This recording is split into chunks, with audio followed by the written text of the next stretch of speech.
బెజవాడ ఇంద్రకీలాద్రిపై ఆషాఢ సారె సమర్పణ నేటితో ముగియనుంది. ఆలయ అర్చకులు, వైదిక కమిటీ, వేద పండితులు కుటుంబాలతో సారె సమర్పిస్తున్నారు. సాయంత్రం వరకు ఆషాఢ మాసం సారె సమర్పించేందుకు భక్తులకు అవకాశం కల్పించారు. నెల రోజులుగా మహామంటపంలో కొలువైన అమ్మవారు పూజలు అందుకున్నారు. సాయంత్రం అమ్మవారి మూర్తిని ప్రధాన ఆలయానికి తరలిస్తారు. ఇలాంటి విశేష సమయంలో అమ్మవారిని దర్శించుకోవటం మంచిదని పండితులు చెబుతున్నారు. పక్షోత్సవ, మాసోత్సవ, సాంవత్సరిక విశేష ఉత్సవాల్లో ఆషాఢ మాసంలో జరిగే ఉత్సవాలు, శాకంభరి ఉత్సవాలు, వారాహి నవరాత్రాలు ఇవన్నీ కూడాను అత్యంత వైభవపేతంగా ఆగమోక్తంగా జరిగినాయి.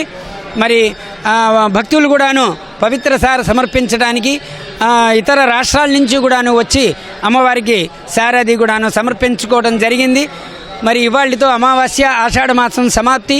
అందున ఈ ఆషాఢ మాసము చాతుర్మాస్యలు దీక్షలు చేసి లోక కళ్యాణం చేయించేటటువంటి యొక్క విధానమైనటువంటి మాసంలో అత్యంత ప్రాధాన్యమైనటువంటి మాసము. అటువంటి ఈ మాసంలో భక్తులు అమ్మవారిని దర్శనం చేసుకోవటం, ఆయురారోగ్య ఐశ్వర్యాలు కలుగుతాయి, సకల సౌభాగ్యాలు సిద్ధిస్తాయి. మనం రేపటి నుంచి శ్రావణ మాసం ఉత్సవాలు కూడాను ప్రారంభమవుతున్నాయి. ఈ సంవత్సరం మొట్టమొదటి రోజునే శుక్రవారం కూడాను వచ్చింది. వరలక్ష్మీ వ్రత శుక్రవారం నాడు కూడా అమ్మవారికి మహాలక్ష్మీదేవిగా అలంకారం చేయడం జరుగుతూ ఉంటుంది. మూడో శుక్రవారం అయినటువంటి దాంట్లో అమ్మవారికి ఇక్కడ వరలక్ష్మీ వ్రతాలు, మరి సామూహిక వరలక్ష్మీ వ్రతాలు కూడాను చేయడం జరుగుతూ ఉంటుంది. 8వ తారీఖు నుంచి 11వ తారీఖు వరకు కూడాను పవిత్రోత్సవాలు జరుగుతాయి.